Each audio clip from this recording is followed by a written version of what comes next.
I found this overgrown entrance hidden in a forest while out on a hike, so I decided to climb down into it to explore.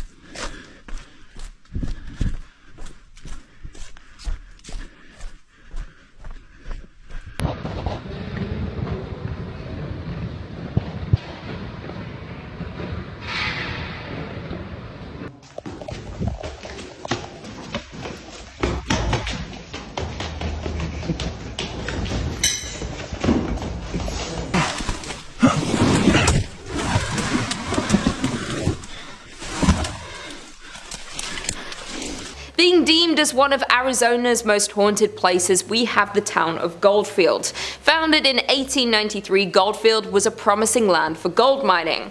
The town grew rapidly, gaining 1,500 residents during its first year. The space was quick to build businesses including stores, a blacksmith, a butcher, a brewery, and 3 saloons. Though the town of Goldfield met its fall just as quickly as it was built up. After 5 short years, the gold ran out and people began to dwindle, eventually leaving it fully abandoned, securing its ghost town status. Being classified as a ghost town doesn't necessarily mean a place is haunted by ghosts, but this is not the case for the Goldfield ghost town. There's plenty of documentation and investigations that point to Goldfield being a paranormal active ground. It is known that a mysterious figure lurks within the shadows of the Goldfield ghost town, Bordello. It is unclear who this spirit would have been in life, yet it is commonly believed he was once a miner who lived in the town. Unexplainable knocks and bangs are heard in the building, and some unfortunate visitors have been scratched. This activity is attributed to a dark character who's usually seen wearing a cowboy hat. Just on the horizon of the Goldfield ghost town sits a landscape made ominous by its name and the legend surrounding it. The Superstition Mountains are cloaked in mystery and at the center of many fables, making them notorious among the paranormal community. The Superstition Mountains carry many secrets, the most famous being the location of a supposed deposit of gold and riches in the Lost Dutchman's gold mine. A curse has kept this treasure safe since the days of Goldfield's mining boom.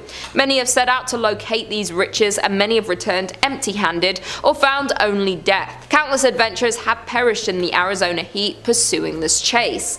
Their ghosts are said to now haunt the mountainside. Other secrets of the mountain have people believing that the hill is a place where evil spirits hid and told stories of a devil that lived behind the mountain. There's also a rumored apparition of a hugely tall skeleton named the Borrego Phantom, which appears to those exploring the mountain after dark. Another layer of creepiness is added to the mountain by the local legend that reptile-looking people surface there after dark.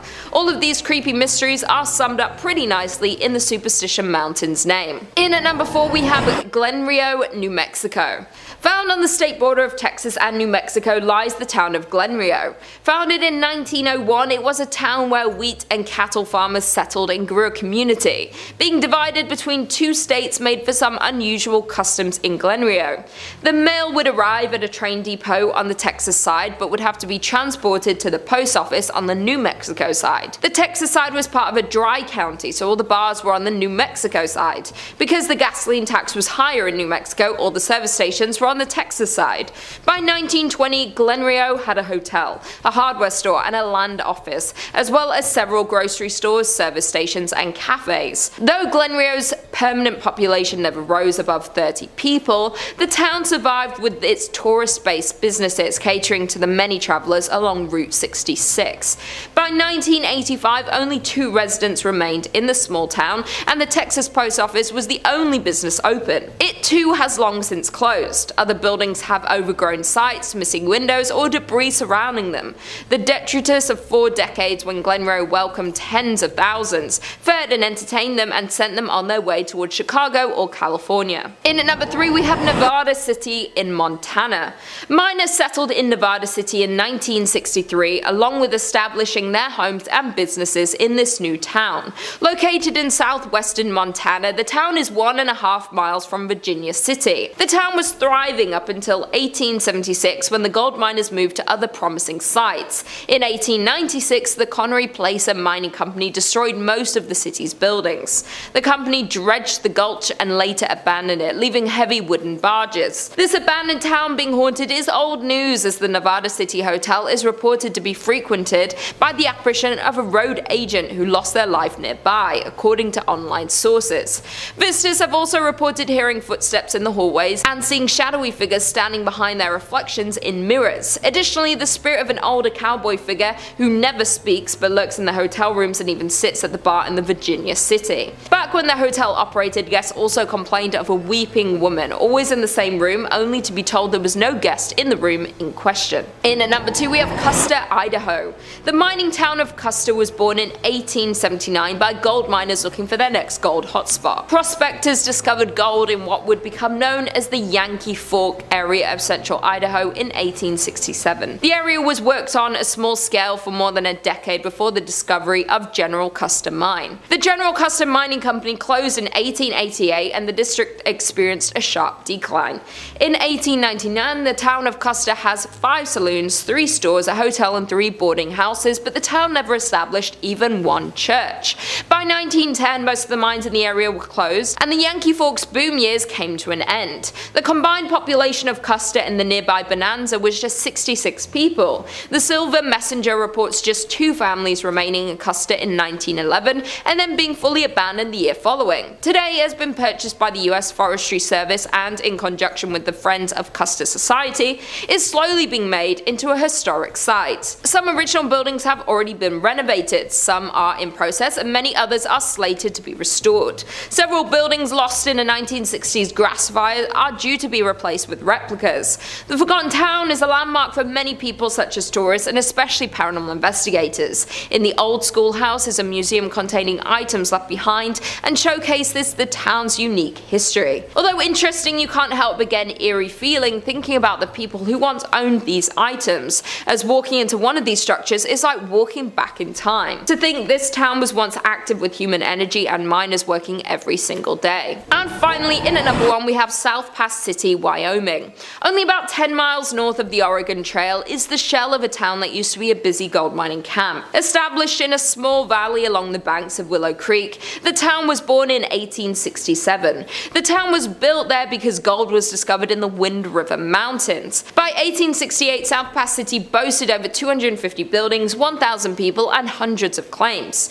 The town was extremely busy as its half-a-mile-long main street boasted numerous hotels, restaurants, general stores, 2 newspapers, doctors, a bowling alley, and dozens of saloons. The mining district continued to grow to as many as 3,000 residents. Miners looking for investors and newspapers promoting further settlement in the area exaggerated the region's amount of gold. But for South Pass City, its great success wouldn't last, and just 2 years after its establishment would begin to show its first signs of declining. Hitting a fall in early 1869, the town resurged briefly after outsider capital was poured into the area, but would fall again as expenses and hardships to recover the gold proved too costly for most miners. By 1872, the town was only occupied by only a few hundred people. In the end, South Pass would become a permanent ghost town. By 1949, the last of the pioneer families had moved on from South Pass City, and the buildings had fallen into disrepair. The grounds of the old town are known to be haunted, and Highway 287 that follows the route of the Oregon Trail over South Pass, which is the reason South Pass City ever existed, has had its fair share of ghost sightings. According to a local ghost story, a woman was driving home from a long day in Denver. Her friend had fallen asleep in the passenger seat. After passing through Jeffrey City, the driver spotted a dark, hunched figure walking toward the road in the sagebush. About a half-mile later, she saw the same figure closer to the road. She noted his pig coat as he became clearer. About a half-mile later, still thinking about this man and his surprising reappearance, she reached over to wake her friend and request she take a turn driving. As her friend awoke, she saw the same man at the edge of the road, just crossing the white line onto the highway next to the car. Screaming, they accelerated away and compared descriptions. It was certainly the same man. Coming in at number 5, we have Ross Island. Located on an island in India closer to Southeast Asia than India, the island is known for beautiful beaches, unique marine life, coral reefs, and largely undisturbed forests. But beyond the island's beautiful views and stunning wildlife lies a dark past. Ross Island is one of the 572 islands that make up the Andaman and Nicobar Islands Islands. Now, the island is a ghost town where the remnants of a 19th century British settlement lie in ruins. In 1857, reacting to an unanticipated Indian revolt,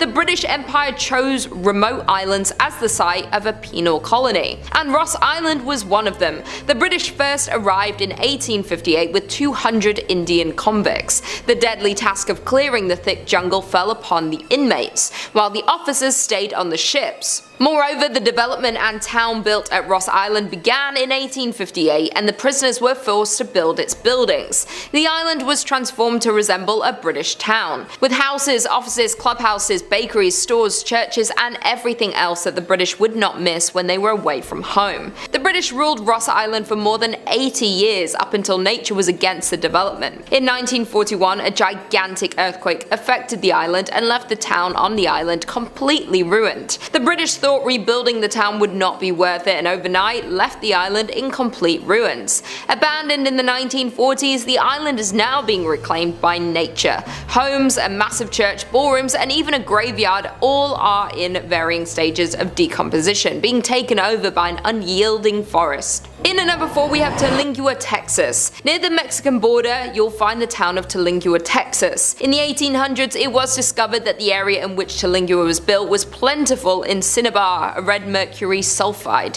from which mercury can be extracted. This caused an influx of miners to the area, but it wasn't until Jack Dawson's discovery and production of the area's first mercury in 1888 that it drew a population of 2,000, and by 1900 there were 4 mining companies in the area. When the Chiso's mining company opened in the mid-1800s, workers and their families quickly relocated to the Terlingua, Texas. The Chiso's mining company was founded and began operations in 1903 near Terlingua, Texas. The company specialized in the extraction of quicksilver and mercury. In 1799, Charles Harvard discovered that compounding the element produced fulminate mercury crystals, establishing its marketability. These crystals are useful in the production of gunpowder cartridges and shells. Mercury production had peaked during the First World War but began to fall, thus Chiso's mining company had filed for bankruptcy and the miners began to trickle out. When the mine went bankrupt in 1942, Perry sold it and moved away. The population was around 3,000 at its peak, though it said that everyone up and left the municipality in the 1940s once the mercury was picked through. Thus, the once busy city became the ghost town we know today. It is now home to 110 people. By the end of the war, it was an abandoned ghost town. In at number 3 we have Kennecott, Alaska. A once flourishing town with businesses, shops, a train, and a lively community is now left as a ghost town. The town of Kennecott in Alaska was flooded with people after copper was discovered in 1900. After the discovery, a group of wealthy investors formed the Kennecott Copper Corporation to mine the mountains above the Kennecott and Root glaciers. In the 27 years the mine was in full operation, the company and town grew significantly in fortune and people, and at its peak Kennecott employed 600 people. But by 1938 the copper was mostly gone, the mine was shut down and the town was left abandoned. The town was abruptly abandoned by its citizens, leaving most of their possessions behind. Since the middle of the 1950s the place had been completely deserted, with the railroad discontinued service that same year. Reports of ghosts along the abandoned tracks of the Kennecott train have been claimed for decades, while other visitors report having seen old tombstones along the route of the tracks, though the gravestones then vanish by the time the visitors make their return trip. Others have reported hearing disembodied voices and phantom children laughing. Reportedly, a 1990s construction project were halted after workers were scared away by the creepy sounds and unexplainable events.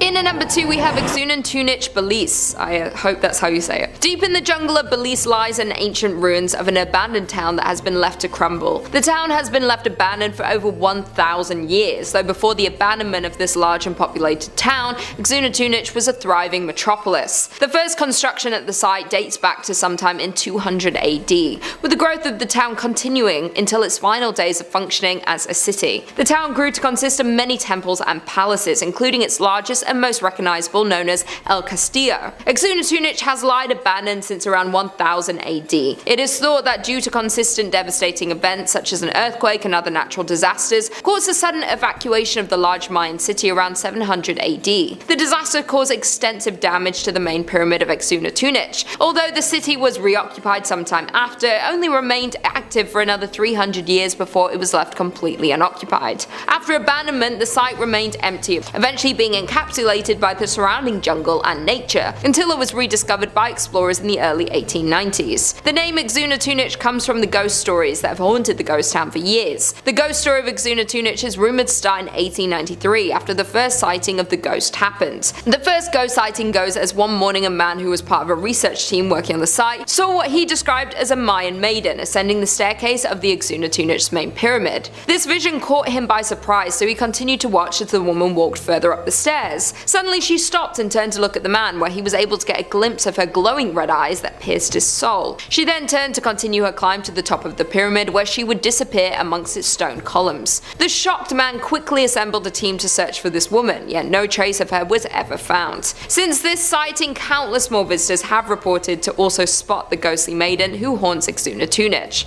She is always described to be ascending El Castillo's stairs. To this day, the sightings and reports from visitors continue. The ghost frequency is what gives Xunantunich its name, which translates to the Stone Lady in the Mayan language. Some believe that this Mayan maiden have formerly lived within the city many years ago. Others believe that she was a human sacrifice, trapped to relive her last moments of ascending to the top of the pyramid where her ritual would have been conducted. Then there are a few who believe her to be some sort of ancient godly spirit linked to the site and the Mayan culture. And finally, in at number 1 we have Calico, California. The ghost town of Calico can be found in California, midway between Batsto and Yermo. The beginning of the town started in 1875 and was built under the impression that there were prospects for silver in the Calico Mountains. But in the spring of 1883, many of the local miners left Calico when borax was discovered 3 miles east at Borate. Though Calico again boomed in 1884 as additional silver discoveries were made.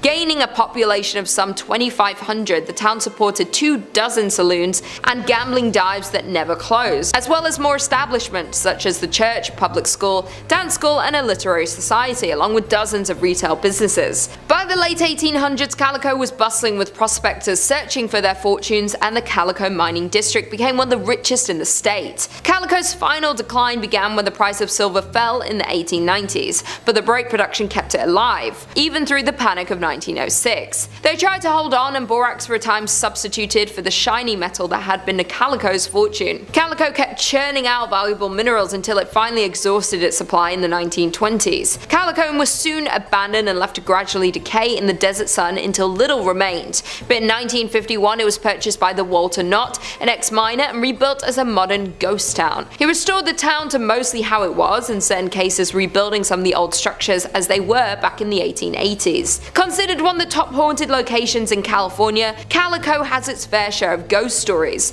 when one of the most active and known ghosts of the abandoned town is Lucy Lane. Lucy is often seen in a black lace dress walking back and forth between her home and store. Others have allegedly seen phantom school teachers and other residents who have been known to grab visitors' legs or pinch their ankles. Some visitors have also reported seeing a floating red light inside the buildings, while other visitors have reported extreme cold spots throughout the mine and an eerie feeling in various places of the town. In at number 5 we have St. Elmo, Colorado. St. Elmo, Colorado was a former gold mining camp in Chaffee Country. Today it is one of the best preserved ghost towns in Colorado, as the entire district was placed on the National Register of Historic Places in 1979. The area was originally settled in 1878 and was made official in 1880, when gold and silver began to bring many people to the area. At one point the population reached more than 2,000 people. In 1881 the Denver, South Park, and Pacific Railroad came through the area and a station was built in St. Elmo. From here the tracks continued to Romley, Hancock, and through the historic Alpine Tunnel. St. Elmo was considered the main source of supplies arriving by train for the area settlers, and eventually several merchandise stores, 5 hotels, a telegraph office, a town hall, 5 restaurants, 2 sawmills, a schoolhouse, a weekly newspaper called The Mountaineer, and numerous saloons and dance halls filled the town. The miners worked at several mines throughout the area that were rich in silver, gold, copper, and iron. In 1890 a fire destroyed the business section and the town was never entirely rebuilt. This was about the same time that St. Elmo's peaked in population with about 2,000 residents. Afterward many of the mines were depleted and many miners moved out of the area. More mines continued to fail in the ensuing years, and the closure of the Alpine Tunnel in 1910. The state of the structures paired with depleting mines led many in the community in search of new, more prosperous mining towns to call home. The railroad continued to run until 1922, and it has been said that the rest of St. Elmo's population rode the last train out of town, never to return.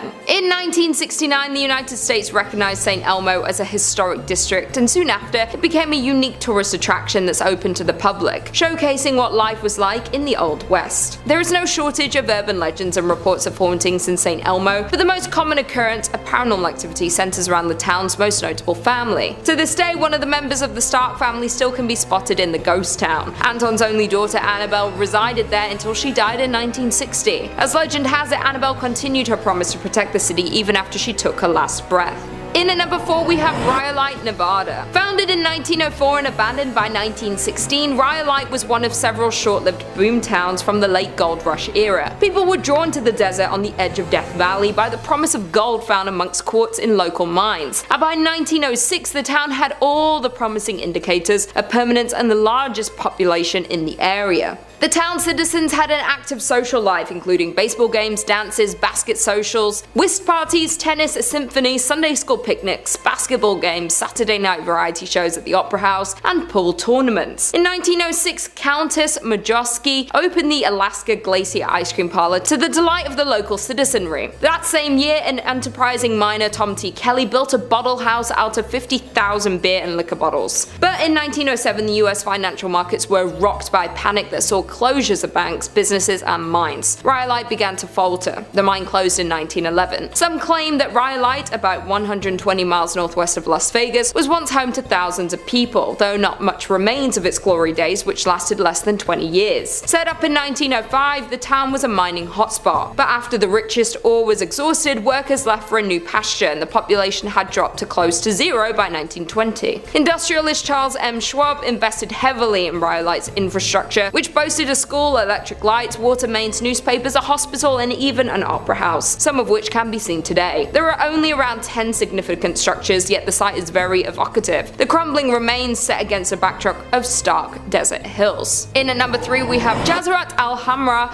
which is best known as the ghost town of the United Arab Emirates, is said to be the country's most haunted place, remaining a number of spooky events experienced by the locals and curious visitors. Jazirah Al Hamra is an abandoned village located to the south of the city of Ras Al Khaimah, one of the 7 emirates that form the UAE. The coastal territory is the region's best example of a pre-oil village, displaying 3 distinct types of early and mid-20th century Gulf architecture. The town of Ras Al Khaimah is the crumbling remains of a once thriving fishing village. The name translates to Red Island for the red and bronze color of the sand on which the town was built. The former tidal island was predominantly home to the Zab tribe, who by 1831 developed the area into a renowned pearling trade center. It was home to over 4,000 inhabitants and dozens of fishing and trading ships, and with its good fortune came expansion that continued well into the start of the 20th century. But by 1968, Jazirah Al Hamra became nothing more than an abandoned town, due to a clash between the tribe and Sheikh Saka bin Mohammed of Ras Al Khaimah due to some unclear reasons. Thus, most of them migrated to Abu Dhabi. The village consisted of 334 buildings, including 18 shops and 11 mosques, and is nearly unchanged since its people left in 1968. Jazirah Al Hamra, now filled-in patch of land in the south of Ras Al Khaimah, remained abandoned and untouched. However, rumor has it that this extraordinary quiet and silent village is extremely haunted by the jinns. People even gossip that they can hear the strange noise and disembodied voices near the beach of this ghost village. Many visitors also assert that they felt uneasy, like danger was lurking, waiting for them when they pressed on further into the haunted village. Some of them even claim to have reported seeing unexplainable handprints on the ruined pillars and walls, and experienced many more paranormal things within this haunted ghost town. In at number 2 we have Pyramiden, Norway. Some say that the Soviet town of Pyramiden, Norway was abandoned overnight, and for a good reason. Located in Svalbard, an archipelago situated between Norway and the North Pole, Pyramiden can be reached by boat from about mid-May until the beginning of October, when waters bordering the town are free from sea ice. Established in the 17th century, the town was used as a base for whaling and walrus trapping. Though at the start of the 20th century the culture shifted to coal mining. At first, Pyramiden was a sleepy place with hardly any residents at all, but after World War II the Soviets allocated more money to the town. They constructed dozens of new buildings, including a hospital, a recreation center called the Cultural Palace, and a large cafeteria. In the 1980s the town's population reached its peak of more than 1,000 people, but not long, due to the wake of the Soviet Union's dissolution, the town would be left completely abandoned. As when the Soviet Union fell apart, mining stopped in Pyramiden and the miners had to leave. On March 31st, 1998, the last coal was extracted from the mine, and the approximately 300 workers who still lived there began shipping out. The residents never returned, and today the town still stands much as it was when the last men departed. And finally, in at number 1 we have Batsto Village, New Jersey. There are around 28 known ghost towns in New Jersey, but this one has to be the most terrifying. Founded in 1766, the Batsto Village was built primarily to accommodate once prosperous ironworks. At the time, the site possessed 3 valuable resources: water for mills, abundant wood for charcoal, and naturally occurring bog iron. During the Revolutionary War, Batsto supplied the Continental Army with iron, while its remoteness protected it from British attack. In 1784, Batsto was bought by William Richard, whose family owned and operated the ironworks for 92 years. Following the discovery of coal and ore in Pennsylvania, in the 1840s the iron industry began to dwindle in the Batsto Village. Nervous they were going to run out of business, the Richards family exploited another abundant local resource, sand, to make glass. But in 1874 a house fire spread and destroyed the glass making facilities, remaining furnaces, and 17 houses that were in the town. Due to the destruction of the glass facilities, the town of Batsto and the Richards family fell into bankruptcy. The Richards and many of the villagers moved away after the accident, leaving the site silent. In 1876, the property, along with huge tracts of land around it, was purchased by industrialist and businessman Joseph Wharton, with the plan of reinventing the declining town into an agricultural, foresting, and cranberry farm. But after his death in 1909, the land was held by a trust until purchased by the state in 1954 to form the Wharton State Forest. The state's plan for the town was to restore its 50-room mansion, as well as to rebuild the dam that was located on the lake, though the efforts to reinvent Batsto weren't enough to save it from its inevitable end. As when the state of New Jersey bought the village with a plan of improving it, the residents didn't see a future in the town, so they all left it, with roots that can be traced back to 1766 and the last remaining resident leaving in 1989. There are more than 40 structures still standing in the historic town, including a charcoal kiln, carriage houses, stables, ice and milk houses, a blacksmith, general store, gristmill, and a wheelwright shop, though they are all left untouched since the last residents left in 1989. Number 5 on this list is Pripyat, Ukraine. Once a growing and bustling Ukrainian city, Pripyat is now a shell of its former self and likely haunted. Located in northern Ukraine and about 90 kilometers from the capital of Kiev, the town used to have a community of 50,000 people. But in 1986, the Chernobyl power plant had a horrible disaster, and the nuclear fallout that ensued was catastrophic. The plant had 4 nuclear reactors, and on April 26, 1986, reactor number 4 blew up during a test. The Soviets were initially reluctant to make the disaster public, but had no choice when nuclear reactors 1,000 miles away in eastern Sweden began recording radiation levels 10 times higher than normal. Fire from the explosion had sent plumes of highly radioactive fallout across the USSR and Europe. Being just 2 kilometers away from the Chernobyl nuclear power plant, Pripyat and its residents was dangerously close to the nuclear fallout. The human body isn't made to withstand that level of radiation, and all areas near the blast had to be evacuated immediately. The town of Pripyat and all of its tens of thousands of residents was no exception. Decades have passed and this place has been eaten alive by time with no human intervention. With the horrible radiation fallout as well, who knows what sort of creatures are lurking here now? Its buildings have decayed and been partially reclaimed by the elements, and wild animals that roam through apartments people used to call home, sports complexes, and amusement parks. In the town post office, hundreds of letters from 1986 still sit waiting to be mailed. While radiation levels in Pripyat have dropped enough in recent years to allow former residents to make brief visits, scientists estimate that it could take several centuries before the town is once again safe for habitation. Number 4 on this list is Gunkanjima, Japan. Being 480 meters in length and 160 meters wide, this small island holds a lot of history and ghost stories. Just 15 kilometers from Nagasaki and in front of the Japanese coastline. In the late 1950s, the island had a population of over 5,200 people. The people that resided in the Gunkanjima island were mostly coal miners and their families. Since the island is so small, at its peak in population, it was once the most densely populated place place on the planet 9 times the population density of Tokyo. Now the island is left completely abandoned and is effectively crumbling to pieces. The coal mining facility was previously called Battleship Island because its buildings and seawall make it resemble a warship. As for the island's fate, it was abandoned in the 1970s when petroleum fuels made coal obsolete. But abandoned does not mean empty, because the ghosts of the past have taken over the island and its buildings. The buildings were built by Korean and Chinese prisoners who were forced to work here from 1930 to just after World War II. The conditions of these forced laborers were hard, and some never made it back home. The people who worked here named the island Jail Island, or even Hell Island.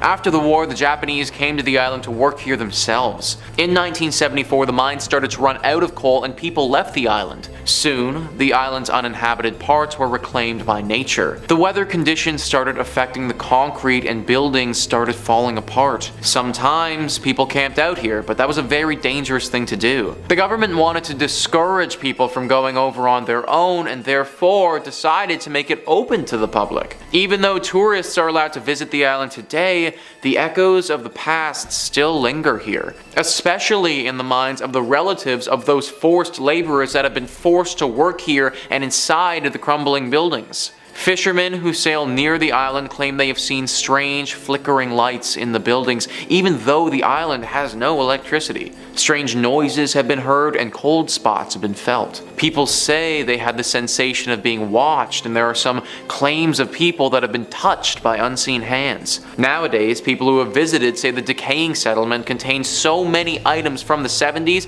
that it almost looks as if people still live there. Day trippers beware, though as exploring Hashima takes organization and many of the building structures are dangerously unstable. Number 3 on this list is Deception Island in Antarctica. Deception Island can be found just off the northwest Antarctic peninsula in the South Shetland Islands. The island itself is quite remote and can only be reached by ship. The island was once known for being the safest harbor in Antarctica and used as a sealing and whaling station, having interested Britain, Chile, and Argentina for a place of science and military, where Britain ended up using it as a military base, but not for long, as it was deserted when volcanic activity destroyed it in 1960. Today, Deception Island is a popular Antarctic tourism destination and a scientific outpost for summer research teams from Spain and Argentina. With a history rich in destruction and conflict, the horseshoe-shaped landmass can leave visitors with more than a touch of nostalgia and even the uneasy feeling that the island is true to its name, that something here is not as it seems. Since it's been abandoned, the island is known to be a paranormal active hotspot, as many of the ghosts of Deception Island are plain to see, with abandoned scientific research stations, airplane hangars, whaling operations, and military bases being scattered around the island. Many who have visited Deception Island have said they felt uncomfortable, as though they're not alone in more ways than one, with many visitors having heard strange voices seemingly coming out of nowhere. Others claim to have seen shadowy figures. Strange orbs of light are commonly seen there as well, only adding to the mystery and intrigue of such a place. With no immediate way to escape the island, making the risks of visiting the island and interacting with paranormal activity a little scarier. Number 4 on this list is Craco, Italy. Even though the residents of Craco, Italy are long gone, the town on the hill remains abandoned. Located atop a 1,300-foot cliff overlooking the river valley below, the town was founded in the 8th century. Craco is only 40 kilometers inland from the Gulf of Taranto and a part of Italy's Basilicata region. The first written evidence of the town's existence shows that it was under the possession of a bishop named Arnaldo in 1060 AD. The town's oldest building, the tall Tor Normana, predates the bishop's documented ownership by 20 years. The city emptied due to various natural disasters. In 1963, the people of Craco, Italy saw its first substantial landslide, though life went on and the town kept on expanding. Then another tragedy hit. In 1656, the Black Death began to spread, where hundreds died and the population dipped. Though the town lived on, in 1972 a flood made conditions even more precarious. Despite living conditions being harsh and dangerous, as well as numerous bandit raids, there there were still many residents who refused to leave their beautiful city. Though, in 1980, an earthquake caused the town to be abandoned in its entirety. Now, Craco is effectively a ghost town, reduced to nothing but ancient ruins for half a century. It's an eerie look at a once thriving village that's now known as a ghost town. The oldest part of Craco, built on solid bedrock, still remains standing. As beautiful as Craco is, the land and location have proven not suitable for habitation. From its rich, tragic history and frozen in time as a medieval town, it's only safe to assume that the town is haunted by its past. And finally, number 1 on this list is Kennecott, Alaska. Built in 1903, the town of Kennecott was once bustling with people, full of workers who came to the town in search of wealth and work in the mines. There were businesses, shops, a train connection, and a lot of life. Then, in 1938, the town was abruptly abandoned by its citizens, leaving most of their possessions behind. Since the middle of the 1950s, the place has been completely deserted. In the Kennecott mines, it was not gold that people were digging for, like in so many other places, but copper. After copper was discovered in the area in 1900, a group of wealthy investors formed the Kennecott Copper Corporation to mine the incredibly rich veins in the jagged mountains. In the 27 years the mine was in full operation, the company made more than $100 million and a company town grew around the mine. It grew quickly into a major town with a school, a hospital, a saloon, and a brothel. But by 1938, the copper deposits were mostly gone, the mine was shut down, and the town was abandoned. The railroad discontinued service that same year. Over the years, visitors exploring the ghost town and Kennecott historical landmarks have claimed they've seen tombstones just off the old dirt path and in places where the old copper railroad used to be. Widespread and well-known stories of hauntings along the old railway track have been reported from the region. Back in the late 1990s, the state of Alaska was said to have begun developing a government housing tract out along the trail that once marked the old copper railroads. But during construction, workers so regularly recounted phantom visions and disembodied voices of both children and adults along the old copper railroad that keeping work up became impossible. Eventually, things got even worse, with construction workers having seen the tombstones and heard the wails of the past miners. In addition, the workers started losing their tools right out of their tool belts and boxes. It was enough to frighten off even the boldest and bravest public workers that the whole project had to be cancelled. Coming in at number 5, we have Bodie, California. Located up in the Bodie Hills in Mono County, California near Yosemite, in 1859 4 miners found a good place to look for gold in the hills near the California-Nevada border. Bodie died in a blizzard not long after, but a small mining town sprung up at their camp. The town was home to 10,000 people. Bodie was a mining camp in 1859 where people had seen gold in its hills. Eventually it turned to a well-populated town. Though, like most mining towns, it saw its peak, its losses, and then its decline. Fast forward to 1962 and the town would be fully abandoned. Although it already showed signs of decline with dwindling numbers at the start of the 20th century. A series of fires forced the last remaining residents to flee the town, leaving it almost exactly as it was in the early 1900s. Dinner tables are still set up, shops are still stocked with supplies, and restaurants are still poised to serve long-forgotten meals. Today, the 110 silent buildings sit spaced out for traffic and people that aren't there. Buildings such as a barbershop, a church, a mill, a morgue, and a leaning hotel is held up by a beam have been left untouched for 100 years.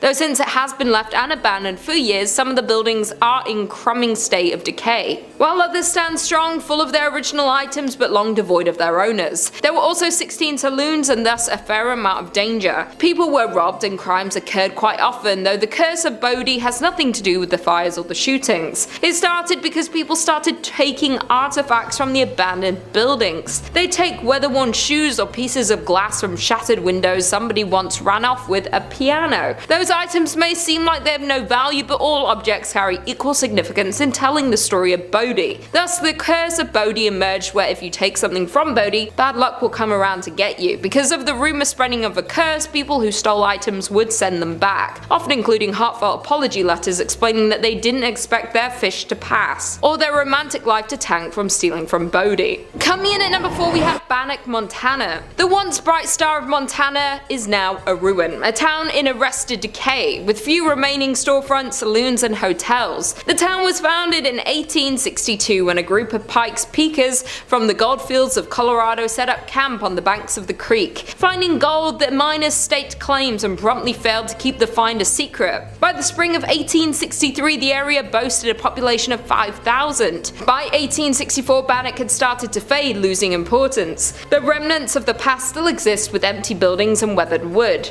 Today, over 60 structures remain standing, most of which can be explored. The town is known as a site for paranormal activity. It is known that ghosts of the abandoned town walk the streets of Bannack. The most common ghost story, though, is the story of Dorothy Dunn. In August 1916, Dorothy Dunn, her cousin Fern, and a friend waded into a dredge pond and stepped into deep water, but none of the three knew how to swim. Luckily, a passerby was able to save both Fern and the friend, but Dorothy was not as lucky. Today, the site of the tragic drowning is referred to as Dorothy's Hole. Sometime after the accident, Bertie saw a ghost of her friend upstairs in the hotel of the town. She recognized Dorothy by her long blue dress. Although Bertie rarely discussed the sightings, other visitors began to report seeing the spirit of a young girl in a long blue dress in the window of the hotel. Others have reported cold spots, and some have reported trying to speak to the girl in a long blue dress. Bannack was filled with adult workers, crimes, murders, and of course the notorious sheriff and outlaw Henry Plummer,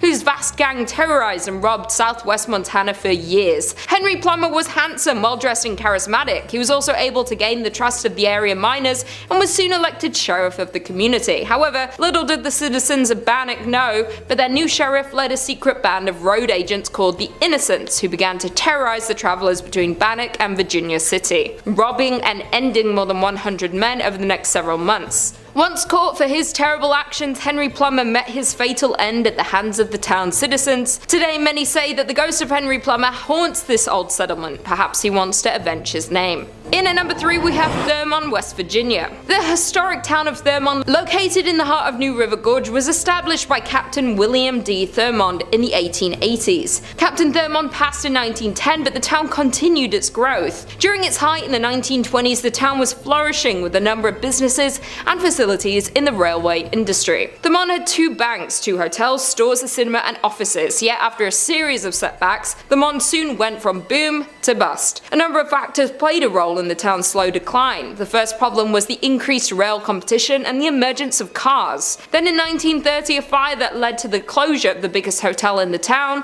the Glen Hotel, only furthered the decline. The final fate of the town was the Great Depression, and by 1950 Thurmond was a ghost town. Thurmond saw a small revival during World War II when coal was in high demand, but it was not enough. Afterward, the coal fields began to play out. Today, Thurmond stands at just 5-person population, which is why it is nearly vacant ghost town, as the remaining residents either move on or pass away. The house and the land it sits on became the property of the National Park Service. Walking around Thurmond today is a sad reminder of the countless other boom towns which once thrived with human activity, but today are silent and forgotten. Many buildings have long since disappeared, either torn down or, as in the case of the well-loved hotel, burnt to the ground in suspicious circumstances. Many of the family homes lie in increasingly decaying condition, while some have disappeared altogether, leaving only behind a white picket fence and wildflowers which still blossom untended each year. The eerie atmosphere of Thurmond led many visitors to believe that this almost abandoned town is haunted. In at number 2, we have Cahawba Ghost Town. Alabama is home to many small towns. While some of these towns have very few residents, others are true ghost town because they've been completely abandoned. It's no secret that small abandoned towns give off an eerie vibe. As a matter of fact, one Alabama ghost town in particular that fits the bill is Old Cahawba. The small town of Old Cahawba is located in Dallas County. From 1820 to 1826, this small town served as Alabama's first state capital. Before the Civil War, Cahawba was a busy trade city located at the junction of the Alabama and Cahawba rivers. Over the years, floods and decay have affected this historical town. Thus, by 1900, the town was completely abandoned. Today, Old Cahawba is Alabama's California's most famous ghost town. Many buildings still stand, like the church, schoolhouse, and some houses. However, they have been left untouched for decades. You can still walk the streets of Cahawba and see the ruins and abandoned buildings, but make sure to keep your eyes peeled for the ghostly orbs that have been reported to appear in the garden maze at the home of C.C. Peggs. Additionally, many locals share similar ghost stories from the ghost town. While it's known that Cahawba is filled with paranormal activity, one groundskeeper that works at the new Cahawba cemetery has reported hearing voices as they worked. While tourist groups claim to have recordings of unusual sounds, and others say they've captured unexplained lights or shadows in photographs. Another site that's reportedly haunted is the Barker House. This mansion was built in 1860 by Stephen Barker and contained slave quarters behind the house. After people started leaving the town in 1870s, the house was bought by Samuel McGurdy Kirkpatrick. It burned in 1935 and was rebuilt, but today it's in pretty bad condition. The only people usually left inside are paranormal investigators. Reports from said investigators include seeing a ball rolling across the floor on its own, and a stuffed animal appearing to communicate with something else in the room. But the most well-known haunting in Cahawba is Peggs' ghost. Colonel Christopher Claudius Peggs was the leader of the 5th Alabama Regiment and was wounded leading a charge at the Battle of Seven Pines in Virginia in May 1862. He died from his wounds 2 months later, on July 15th. As the story goes, the couple were walking behind Peggs' home in the spring of 1862. As they walked, they spotted a ball of light. They tried to touch it, but their hands went right through it. It disappeared, but later came back and followed the couple. Due to all the mysterious crimes that happened in association to Peggs, seeing an orb around his former house is considered a bad omen and possibly even a supernatural warning. And finally, in at number 1 we have Centralia, Pennsylvania. Located in a quiet valley of Columbia County, Pennsylvania, is one of the state's least likely and least publicized tourist attractions. Centralia, Pennsylvania once thriving with 14 active coal mines and 2,500 residents in the early 20th century. But by the 1960s, its thriving business and population hit a decline, and most of its mines were abandoned. Still, at that point, over 1,000 people still resided in the town, and Centralia was far from dying until a coal mine fire began below. In 1962, a fire started in a landfill and spread to the never-ending coal tunnels that miners dug thousands of feet below the surface. And despite repeated attempts to extinguish the flames, the fire still burns to this day. 20 years after the fire started, however, Centralia, Pennsylvania began to feel the effects of its underground fire, as residents started passing out in their homes from carbon monoxide poisoning. The trees began to die and the ground turned to ash. Roads and sidewalks began to buckle. But some residents didn't want to leave despite the health risks. And for the next 10 years, legal battles and personal arguments between neighbors became the norm. The local newspaper even published a weekly list of who was leaving. Finally, Pennsylvania invoked eminent domain in 1993, by which point only 63 residents remained. Officially, they became squatters in houses they had owned for decades. In 2013, the remaining residents, which were fewer than 10, won a settlement against the state. Each was awarded $349,500 and ownership of their properties until they die, at which point Pennsylvania will seize the land and finally demolish what structures remain. Coming in at number 5, we have Grafton, Utah. Located just a few miles away from Zion National Park in Utah, the now abandoned town of Grafton can be found. The town was originally established in 1859 when 5 Mormon families nearby were led to establish a town they called Wheeler to plant cotton, which would have been a profitable commodity during the Civil War. After only 2 years, the town was struck by a massive flood starting on January 8th of 1862 that washed away the entire town. However, the pioneers did not give up that easily and moved about a mile upstream and founded a new town named Grafton. They grew cotton, alfalfa and wheat, but life was harsh and many residents lost their life due to the diseases and various accidents. The mortality rate was also extremely high, which accounts for about 77 total graves in the nearby cemetery. The town flourished for a while despite recurring floods, with a church and adobe schoolhouse being built in 1886, but when the Hurricane Canal was built in 1906, many families started to move to Rockville and Hurricane, and by 1920 only 3 families remained in the town, and in 1944 the town's last residents, Frank Russell and his wife Ellen, moved as well. And although the town is now well maintained by the non-profit volunteer organisation of the Grafton Heritage Partnership Project, its dark past can still be felt when exploring the area. People have reported hearing ghostly footsteps over the creaky floors in the empty buildings, as well as the breath of ghostly souls on the back of their necks. The entire town gives visitors a feeling as if being watched, and the shadowy figures can sometimes be spotted in the windows. Another visitor of the ghost town visited the basement of the Russell home and claimed that they found a chair sitting in the middle of the basement with a mark on it as if someone had recently sat on it. They had been exploring for over an hour at this point and had not encountered another person on the way to town or the entire time they were there, but for some reason the print looked brand new, with not a single speck of dust on it. After filming for a few moments in the basement and recording into the silence, they felt a rush of air,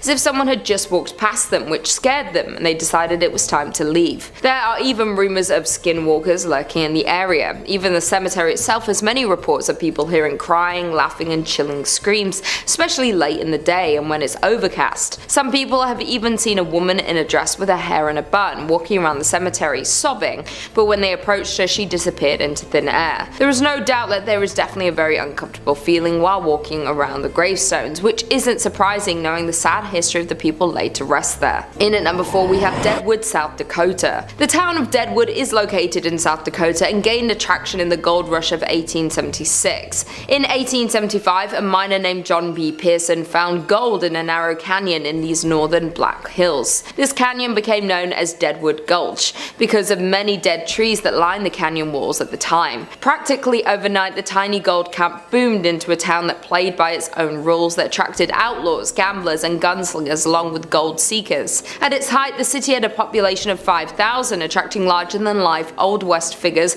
back then. The business district comprised largely of saloons, dance halls, card parlors and bodacious bordellos. They were all hungry for gold and did whatever they had to in order to get some. The business did whatever they could to serve the gold diggers, and sometimes that led to a little bit of conflict. Because of this, the now ghost town still lives with stories of its dead residents haunting present-day hotels and saloons. In 1876, Deadwood survived a smallpox epidemic that nearly wiped out the whole town. There were so many infected that multiple tents were erected to quarantine the stricken. In addition, it suffered 3 major fires. One devastating fire occurred on September 26, 1879, destroying more than 300 buildings and consuming the belongings of many inhabitants. Many numerous economic hardships also followed, pushing it to the verge of becoming another Old West ghost town. One of the most paranormally active sites in the ghost town is the Adam House. Built in 1892 after owner W.E. Adams had a stroke on the premises, his wife was so disturbed by the sounds of his ghost still walking around, rocking the rocking chairs and so forth, that she moved and left the house untouched,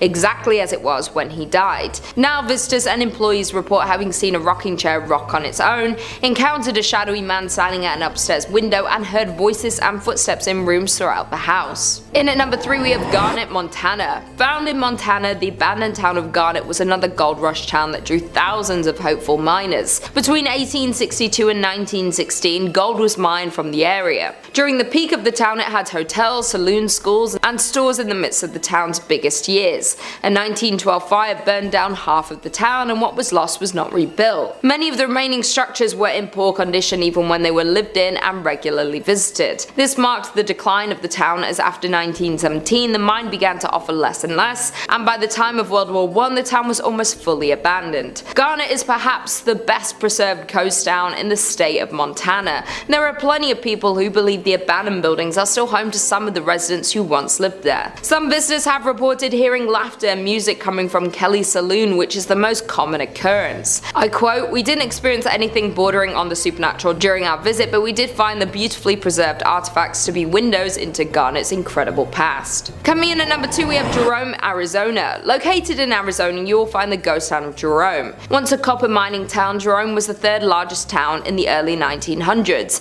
Its streets were filled with 37 saloons, 13 bordellos, and a meager 4 churches in 1917, and again in 1926 after a mine blast damaged the original. A series of ill-fated events at this site would almost lead one to call it cursed. When the Great Depression hit, conditions in the town took a sharp downturn. Plagued with man-made disasters and poor fortune, Jerome's population gradually dwindled from thousands to somewhere between 20 to 50 residents. Finally in 1950 the town was abandoned for good. A number of visitors have recounted other mysterious sightings. hauntings. Visual apparitions range from human-shaped figures that roam the halls and stairways of the old hotel to a friendly animal that is said to scratch and meow at the doors. Additionally, one of the town's most well-known ghosts is said to lurk at the town's community centre. Formerly called Lawrence Memorial Hall, the building is more often familiarly termed Spook Hall due to several strange happenings. With all the other apparitions wandering about this historic town, the cemetery, of course, known as the most haunted place in the whole town. Visitors here have made numerous reports of dark figures moving about, the sound of ethereal footsteps, and the sounds of distant voices. The old cemetery includes graves dating from 1897 to 1942.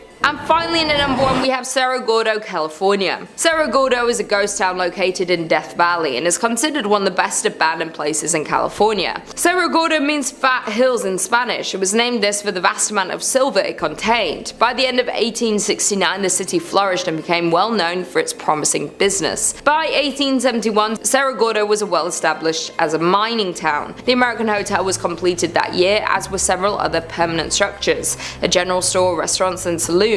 At its height, the town had 5,000 residents. In 1875, Cerro Gordo suffered a series of setbacks, necessitating the shutdown of its furnaces. These problems resulted from a scarcity of ore in the mine, which had lasted for several months, and the temporary drying up of its water supply. In addition, by late 1876, a fire accident happened through some of the mine buildings and the union shaft, and the furnaces were closed the following February due to the disaster. A more lethal blow was dealt by falling lead and silver prices, effectively ending this era of activity at Cerro Gordo. Because of all the tragedy that occurred in Cerro Gordo, there's been multiple paranormal investigations held at the grounds of the abandoned town. While the new owner of the town was purchasing it, he was warned that they might have some visitors hanging around, and by visitors they meant spirits. One of the now owner's ghost stories goes along the lines of, as he was walking toward the bunkhouse, he looked at the window, the curtain pulled to the side, and a little face poked out. Under the assumption that the contractors were staying in the bunkhouse, he asked when they were leaving, and he was told that they're gone for 2 weeks. So a little uneasy, he locked up the door and went for a hike. By the time he got back, the kitchen light was on, even with the lock still on the door. In at number 5, we have Batsto Village in New Jersey. Located in New Jersey, Batsto Village is a historic community centered around the Batsto Iron Works. The site was ideal for ironwork because there was water for mills, abundant wood for charcoal, and naturally occurring bog iron. The well-preserved and lovingly restored village dates back to 1766. As the operation of ironwork grew, so did the village. There were mills, cottages, and over 3 dozen structures and buildings still remain, many from the early 1800s. But by mid-1800s, iron production declined due to the discovery of coal ore. As the need for iron declined, then glassmaking was pursued by the town, but at that point the population already started to dwindle. When Joseph Wharton purchased the property, he primarily focused on forestry and agricultural endeavors. After Joseph Wharton passed in 1909, the property was managed by a trust. The state of New Jersey began buying the land in the 1950s. The last resident to leave the town left in 1936, but not before strange disappearances occurred. According to local legend and a bunch of conspiracy theorists, Ong's Hat offers a portal to a different dimension. In the 1970s, a few professors from Princeton fled there after being mocked by their quantum physics theories. This was when they claimed to have discovered interdimensional travel. According to other local legends, the devil is the 13th born son of the Leeds, the first inhabitants of New Jersey. Mother Leeds gave birth to a healthy baby, who within minutes transformed into this beast. This old ghost town is said to be a hotspot for the Jersey Devil activity, and in the last 50 years there have been numerous reports and encounters with the beast in this area. Some of these encounters include strange tracks along with hearing screams just outside of the village. One sighting of the Jersey Devil comes from a group that saw the creatures crossing the street in front of them. When visiting the village, some say you can feel his presence as if he's walking right behind you. In at number 4, we have Bodie, California. Located up in the Bodie Hills in Mono County, California, near Yosemite, in 1859, 4 miners found a good place to look for gold in the hills near the California-Nevada border. Bodie died in a blizzard not long after, but a small mining town sprung up at their camp. The town was home to 10,000 people. Bodie was a mining camp in 1859 where people had seen gold in its hills. Eventually it turned into a well-populated town. Though like most mining towns, it saw its peaks, its losses, and then its decline. Fast forward to 1962 and the town would be fully abandoned. Although it already showed signs of decline with dwindling numbers at the start of the 20th century, a series of fires forced the last remaining residents to flee the town, leaving it almost exactly as it was in the early 1900s. With the dinner tables still set, shops are still stocked with supplies, and restaurants are still poised to serve long-forgotten meals. Today, the 110 silent buildings sit spaced out for traffic and people that aren't there. Buildings such as a barbershop, a church, a mill, a morgue, and a leaning hotel are held up by a beam and have been left untouched for 100 years. Though it has been left abandoned for years, some of the buildings are in a crumbling state of decay, while others stand strong, full of their original items but long devoid of their owners. There were also 60 saloons and thus a fair amount of danger. People were robbed and crimes occurred quite often, though the curse of Bodie has nothing to do with the fires or the shootings. It started because people started taking artifacts from abandoned buildings. They take weather-worn shoes or pieces of glass from shattered windows. Somebody once ran off with a piano. Those items may seem like they have no value, but all objects carry equal significance in telling the story of Bodie. Thus, the curse of Bodie emerged. If you take something from Bodie, bad luck will come around to get you. Because of the rumor spreading of a curse, people who stole items would send them back, often including heartfelt apology letters, explaining that they didn't expect their fish to pass or their romantic life to fail from stealing from Bodie. In at number 3, we have Terlingua in Texas. The town of Terlingua, Texas was once a bustling mining town full of life, wealth, and promise. Today it's a ghost town with abandoned mine shafts, a general store, an old jail, a church, and multiple ghost houses. Terlingua became of interest to local miners in the late 1800s when they discovered cinnabar, a red mercury sulfide. A man by the name of Jack Dawson discovered that mercury could be extracted from the cinnabar, and by 1900 there were 4 mining companies in the area with a population of over 2,000 people. The Chisos Mining Company owned the entire town of Terlingua, and at one point they built a general store, a post office, a hotel, a school, a theatre, and even a telephone service. Though conditions in the mine were tough, with the 7-day work week being the standard, working long days in the desert heat led many miners to lose their lives in the mines. To make matters worse, the Chisos Mining Company even paid their workers in coupons, which could only be spent at the company-owned store. The decline started once the mines dried up. Companies left and the people left with them. One of the scariest parts of the town is the church, which sits on the hill above the ghost town. One quote says, "As we approached the church, the door opened all by itself. Inside the church, visitors report an eerie feeling when entering the church. Moreover, several others report experiencing blackouts, blurred vision, and even hallucinations while exploring the abandoned town." Researchers theorize that this is due to low-frequency sound waves in the area that are able to alter people's perceptions of the things around them, and as well as disorient them. In at number 2, we have Ludlow, Colorado. Located about 12 miles north of Trinidad, Ludlow, Colorado is a ghost town known for an infamous event in 1914. A former mining camp, it was the location of the Ludlow Massacre. Beginning in 1910, the resident coal miners grew unhappy over their dangerous working conditions and began to debate a strike. By 1913, a strike had begun, much to the dismay of owner John B. Rockefeller. On April 20th, 1914, there was a massacre in Ludlow, where the Colorado National Guard and Colorado Fuel and Iron Company guards attacked miners, burning their tents to the ground. Known as the Ludlow Massacre, 25 people lost their lives. The massacre was the height of the Colorado Coalfield War, which began a year earlier in 1913. 2 coal mining counties, Las Animas and Huerfano, were the centers of the conflict. The United Mine Workers of America led the strike against the Colorado Fuel and Iron, owned by Rockefeller. They were upset over the horrible working conditions. Both parties led attacks back and forth over the years. Today, the old company town of Ludlow still stands as a ghost town, and the site of the tent city is also kept reserved, now under the care of the United Mine Workers of America. A monument to the deceased was also built by the Union at the site. In addition, the cellar where so many innocents perished is still in place. The doorway can still be seen and the dark depths of the pit can still be viewed. Though this isn't recommended, as many people who visit the abandoned ghost town report a strange feeling when looking through the doorway, and even worse, possible whispers around them with an unexplainable source. And finally, in at number 1, we have Helltown, Ohio. The abandoned town known as Helltown can be found in the Cuyahoga Valley in Ohio. Thus, it's an eerie, deserted town known by locals to be haunted. No people live in the area anymore, though there are still remnants of the lives of former residents left behind. The whole town is surrounded by hazardous roads that seemingly lead to nowhere. Locals believe this was done to confuse any wandering explorers. But the Helltown Church seems to have inspired the town's ominous name. The tiny white church is in the center of Helltown and is central to all local theories. Some say the church was a place of worship for practicing Satanists who still lurk around the closed-off roads, hoping to recruit unwelcome visitors. Others believe the town was evacuated after a chemical spill that resulted in bizarre mutations of the residents and animal population. The legend of the Peninsula Python stems from this theory. There even sits an abandoned school bus in the town with legends of its own. The story goes that the bus was carrying a group of high school students who were going to one of the ski resorts near Boston when an elderly woman flagged down the bus. She was in a panicked state and explained that there was a young boy in her house who was seriously hurt. The bus driver, in an attempt to help, turned down her driveway and drove into the woods hoping to help the boy. When the bus approached the house, Satan worshippers swarmed it and sacrificed all those on board. The bus sat back there for over 30 years, standing as a warning to all who decide to venture into Helltown. A local paranormal investigator set out to research the abandoned town, and to his surprise, what he discovered